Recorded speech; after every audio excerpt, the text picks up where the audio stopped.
De plus en plus d'entreprises s'équipent de robots collaboratifs, c'est-à-dire des robots qui travaillent à proximité des opérateurs et en interaction avec eux.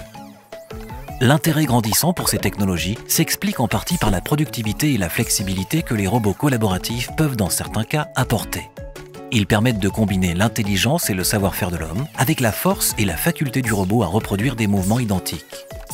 Si les robots collaboratifs peuvent représenter un atout, ils exposent aussi vos collaborateurs à des risques. Pour une collaboration réussie, il faut prévenir les risques avec des solutions adaptées.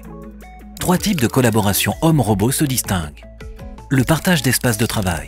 L'homme et le robot travaillent indépendamment dans le même environnement, ils font des tâches différentes. La collaboration indirecte. Ils travaillent à tour de rôle à la réalisation d'une tâche commune. La collaboration directe. Ils travaillent simultanément sur la même tâche. Dans la robotique classique, les risques d'accidents liés aux robots sont prévenus par des barrières de protection.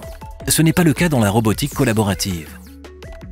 Vos opérateurs peuvent alors être victimes d'impacts physiques.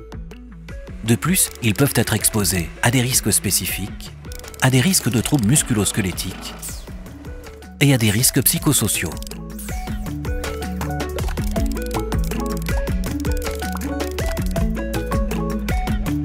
L'analyse des risques d'impact physique permet de vous orienter vers des solutions de prévention adaptées telles que des caractéristiques physiques des robots, masse réduite, aucun bord ou angle saillant, sans risque de coincement.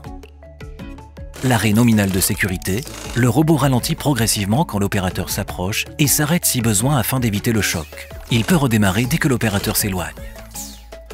Le contrôle de la vitesse et de la distance. Le robot évolue à vitesse réduite à proximité de l'opérateur et l'évite si besoin, en empruntant une nouvelle trajectoire calculée en temps réel. La limitation de puissance et d'effort. Le robot bouge doucement, équipé de capteurs. Il arrête immédiatement son mouvement en cas de collision.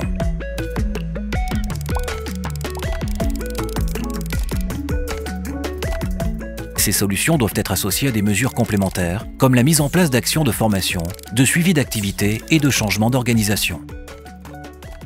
Avant de vous orienter vers les robots collaboratifs, posez-vous les bonnes questions.